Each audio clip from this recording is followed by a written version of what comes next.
नमस्कार दोस्तों। तो आज मैं पुनः टेंस के अगली कड़ी में आपके सामने उपस्थित हूँ। आज मैं बात करने वाला हूँ पास्ट कॉन्टिन्यूअस टेंस की। यह भी उतना ही इम्पोर्टेंट है जितना कि अन्य टेंस के काइंड्स को हम लोगों ने देखा है। तो चलिए हम बिना समय गंवाए हुए अपने अगले मुकाम की ओर आगे बढ़ते हैं। लेकिन बढ़ने से पहले मैं एक बार ज़रूर कहूँगा कि यदि आपको वीडियो अच्छा लगता है तो वीडियो को लाइक कीजिए, शेयर कीजिए, सब्सक्राइब कीजिए।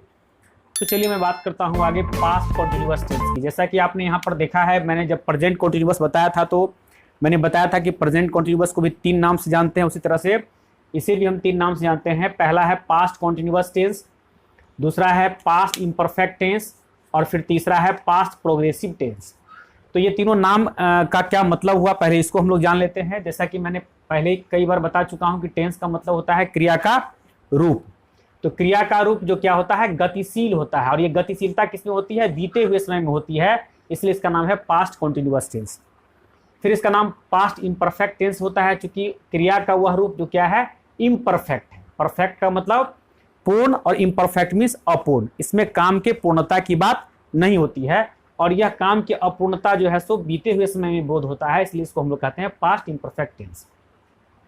इन द सेम वे तीसरा नाम है क्रिया का वह रूप जो क्या होता है, प्रोग्रेस करता है, आगे की ओर बढ़ने की बात होती है, इसलिए और आगे की ओर बढ़ने का काम जो है सो बीते हुए समय में होता है, इसलिए इसका नाम पास्ट प्रोग्रेसिव टेंस भी है। तो इस तरह से तीनों नाम को हम लोगों ने जाना। अब हम जानते हैं इसका डेफिनेशन को। जैसा कि मैंने पहले ही कहा है कि डेफिनेशन किसी भी विषय वस्तु या किसी भी चीज़ को यदि आप पढ़ते हैं तो डेफिनेशन का काफ़ी एक महत्व होता है, उसे अवश्य जानना चाहिए। तो देखिए मैंने लिखा है, एक वाक्य जो दिखलाता है, ए सेंटेंस दैट शोज। एक वाक्य दिखलाता है एक एक्शन को, एक काम को, विच starts in the past time, जो शुरू कब होता है, पास्ट टाइम में स्टार्ट होता है, continuing sometimes in the past time, और पास्ट टाइम में कुछ समय तक चलता है, and completes also in the past time, और पास्ट टाइम में क्या होता है, खत्म हो जाता है, उसको हम लोग कहते हैं पास्ट कॉन्टिन्यूअस टेंस। यानी कि काम पास्ट में शुरू हुआ, पास्ट में कुछ समय तक चला और पास्ट में ही खत्म हो गया। कब से चला इसमें कोई निश्चितता नहीं होती है, लेकिन काम पास्ट में स्टार्ट हुआ, कुछ समय तक चला और खत्म हो गया। तो ये इसका डिफिनेशन हो गया। अब यहाँ पर मैंने एग्जाम्पल लिया है, एग्जाम्पल के तरह जो इसको तोलते हैं। वे लोग झगड़ रहे थे। झगड़ रहे थे, झगड़ने का काम पास्ट में स्टार्ट हुआ, कुछ समय तक झगड़ा हुआ और फिर झगड़ा खत्म हो गया। तो इस डिफिनेशन से सेम टू सेम अब आप देखेंगे तो बिल्कुल यह सेट खाता है, मेल खाता है। तो इसको मैंने ट्रांसलेट भी कर दिया है, दे वेयर क्वारलिंग। तो आगे हम लोग स्ट्रक्चर देखेंगे तो उससे आपको पता चलेगा कि इसका ट्रांसलेशन किस ढंग से होता है। अब हम बात करते हैं आइडेंटिफिकेशन ऑफ हिंदी सेंटेंस की। तो हिंदी सेंटेंस का आइडेंटिफिकेशन हम लोग कैसे करेंगे, तो यहाँ पर आप देख सकते हैं आइडेंटिफिकेशन ऑफ हिंदी सेंटेंस। तो मैंने लिखा है, a Hindi sentence that main verb ends in. एक हिंदी वाक्य जिसके मुख्य क्रिया के अंत में क्या रहेगा, रहा था, रही थी, रहे थे। रहा था, रही थी, रहे थे। ETC is considered. Consider means समझा जाता है, विचार किया जाता है, पास्ट कॉन्टिन्यूअस टेंस का वाक्य। बहुत सिंपल है ये कि जिस हिंदी वाक्य क्रिया के अंत में रहा था, रही थी, रहे थे लगा रहेगा। फिर मैंने यहां पर कुछ एग्जाम्पल दिया है कि वह रो रहा था। तो रो रहा था लगा हुआ है, रो रहा था, इसका मतलब यह पास्ट कॉन्टिन्यूअस का वाक्य है निश्चित रूप से। फिर है, मेरा भाई कई महीनों से कंप्यूटर सीख रहा था। यहां भी रहा था है, लेकिन यहां पर एक समय लग गया, कई महीनों से। तो इसमें समय वाली बात मैंने कहा कि यह इम्परफेक्ट है, अपूर्ण है, इसमें समय का बात नहीं होता है, इसलिए यदि इसमें समय लग गया इसलिए यह इस टेंस का वाक्य नहीं होगा। फिर है, लड़के खेल रहे थे। अब रहे थे लगा हुआ है और समय इसमें नहीं है, इसलिए यह होगा। फिर है, मेरी माँ खाना बना रही है। रही है इसमें लगा हुआ, जबकि रही थी होना चाहिए, इसलिए यह इस टेंस का वाक्य नहीं है। ठीक है। अब जैसा कि प्रत्येक टेंस को हम लोगों ने, प्रत्येक टेंस के काइंड्स में हम लोगों ने आइडेंटिफिकेशन ऑफ इंग्लिश सेंटेंस भी देखते हैं, और कुछ खास वर्ड को मैं बताता हूं कि यह वर्ड यदि वाक्य में लगा हुआ होता है तो आपको समझ लेना है कि यह इस टेंस का वाक्य है। तो इसमें मैंने देखा है इस तरह का कुछ खास वर्ड नहीं होता है, लेकिन फिर भी जब आप देखें कि पास्ट में जब एक ही समय में 2 काम हो रहा हो, तो ऐसी स्थिति में आप देखिएगा कि यदि व्हाइल से लगा हुआ वर्ड है, गौर कीजिएगा एग्जामिनेशन में पूछ सकता है कि व्हाइल से लगा हुआ वर्ड है और यदि उसमें 2 सेंटेंस कॉमा से लगा हुआ है तो आपको यह जरूर देखेंगे कि दोनों सेंटेंस जो है सो पास्ट कॉन्टिन्यूअस में ही होगा। जैसे कि एग्जाम्पल के तौर पर मैंने यहाँ लिखा है while I was solving my homework, मेरे होमवर्क बनाने के दौरान, व्हाइल मीन्स के दौरान, my mother dot dot food. अब यहाँ पर कुक है तो यहाँ पर जो है सो कुकिंग हो जाएगा, क्योंकि जब यह पास्ट कॉन्टिन्यूअस का है तो यह भी पास्ट कॉन्टिन्यूअस का होना चाहिए, क्योंकि यहाँ पर व्हाइल लगा हुआ है। तो व्हाइल लगने के बाद यदि एक सेंटेंस यदि पास्ट कॉन्टिन्यूअस में है तो कॉमा के बाद जो दूसरा सेंटेंस होगा वह भी पास्ट कॉन्टिन्यूअस में होगा, या यदि यह पास्ट कॉन्टिन्यूअस में है तो पहला सेंटेंस भी पास्ट कॉन्टिन्यूअस में होगा। तो यह जो है सो एक आइडेंटिफिकेशन ऑफ इंग्लिश सेंटेंस के अंतर्गत आप समझ सकते हैं कि इस तरह का जो है सो यदि वाक्य मिलेगा तो आप इसको बना सकते हैं। तो इस तरह से जो है सो हम लोगों ने इसको देखा है। अब आगे हम लोग देखते हैं स्ट्रक्चर एग्जाम्पल को।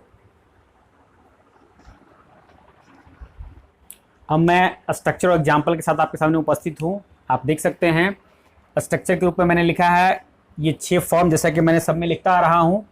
6 फॉर्म में पहला फॉर्म है पॉजिटिव सेंटेंस। जैसा कि मैंने बताया कि पास्ट का जितना भी है उसमें मैंने शॉर्ट फॉर्म में लिखा है। पॉजिटिव सेंटेंस में subject plus was were plus before plus object plus RW। अब यहाँ पर है कि वाज के कहाँ लगेगा, वर कहाँ लगेगा। तो मैंने डायग्राम प्रेजेंट इंडेफिनिट में बताया था कि थर्ड पर्सन सिंगुलर नंबर में क्या लगेगा, वाज लगेगा। जैसे कि he, she, it and one name.